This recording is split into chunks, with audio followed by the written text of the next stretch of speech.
আসসালামু আলাইকুম প্রিয় শিক্ষকবৃন্দ, আশা করি ভালো আছেন। নির্বিকার ওয়েবসাইটে সারাদিন ঘোরাঘুরি এবং তথ্য সংগ্রহের একটা চেষ্টা, অনেকবার কর্মকর্তাদের সাথে কথা বলার চেষ্টা করা হয়েছে, কিন্তু ইএফটির দ্বিতীয় ধাপের বেতন নিয়ে আসলে ফোনই রিসিভ করছিলেন না। শেষ পর্যন্ত কথা বলা, নাম প্রকাশে অনিচ্ছুক কর্মকর্তার সাথে কথা বলা সম্ভব হয়েছে। এখনও পর্যন্ত সর্বশেষ যে আপডেট, অর্থাৎ আজকের সিদ্ধান্ত অনুযায়ী, সেটা হচ্ছে যে দ্বিতীয় ধাপের যে বেতন প্রাপ্তি রয়েছে সেই বেতন সম্ভব হতে পারে আগামীকাল। তবে একেবারে নিশ্চিত করে এই ধরনের কথা বলা যায় না। আপনারা জানেন যে অর্থাৎ 1 তারিখের পর থেকেই এই বিষয়গুলো নিয়ে নানান রকমের আপডেট বারবার পরিবর্তন হচ্ছে। আমরাও বারবার পরিবর্তনশীল আপডেটগুলো দেওয়ার চেষ্টা করছি, কিন্তু আসলে এখনও পর্যন্ত গত রবিবারে আপনাদের যে তথ্য রয়েছে, আপনাদের দ্বিতীয় ধাপে যারা বেতন পাবার কথা তাদের বেতনের তথ্য কিন্তু ইএফটিতে সেন্ড করা হয়েছে।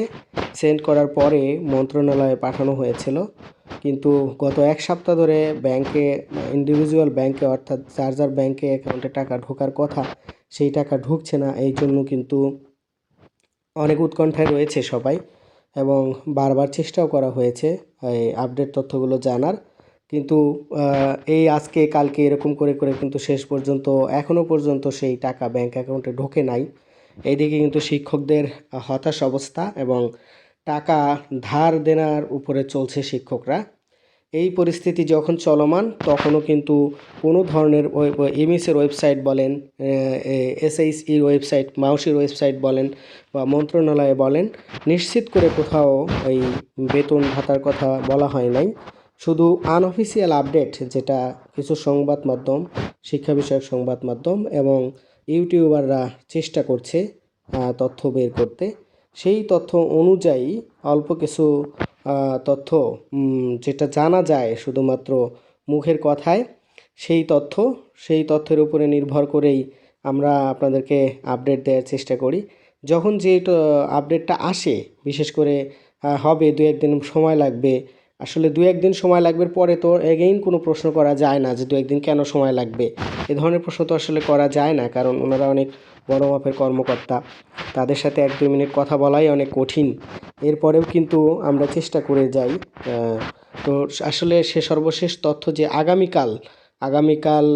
আগামী কর্মদিবসের মধ্যে, আগামী 1 থেকে 2 কর্মদিবসের মধ্যেই বেতনটি ঢুকবে আশা করা যায়। তো আগামীকালের সম্ভাবনা সবথেকে বেশি আছে। যদি কোনো কারণে সেটা ইন্ডিভিজুয়াল ব্যাংকের থ্রু না হয় বা সময় লেগে যেতে পারে, অর্থাৎ আমরা বলতে পারি যে আগামী 2 কর্মদিবস, অর্থাৎ সোম এবং মঙ্গলবারের মধ্যেই আশা করা যায় একটি দ্বিতীয় ধাপের বেতনটি ঢুকবে। আর তৃতীয় ধাপ সম্পর্কে এখনও পর্যন্ত যেটুকু আপডেট আছে তা হচ্ছে যে তৃতীয় ধাপের নামের স্পেলিং সংশোধন করে বা কনসিডার করে বেতন দেওয়ার একটা চেষ্টা চলছে, সেই অনুযায়ী কাজ এগিয়ে নিচ্ছে তারা। দেখা যাক কি হয়। আমাদের সাথে থাকবেন, ভালো থাকবেন। আর ধৈর্য অনেক হয়েছে, আর সামান্য ধৈর্য ধরতেই হবে, এছাড়া উপায় নেই। আমরা তৃতীয় ধাপের পরবর্তী আপডেটগুলো নিয়ে আবার আসবো আপনাদের কাছে। আমাদের চ্যানেলটি সাবস্ক্রাইব করে না থাকলে সাবস্ক্রাইব করে আমাদের উৎসাহিত করবেন। ধন্যবাদ সবাইকে। আসসালামু আলাইকুম।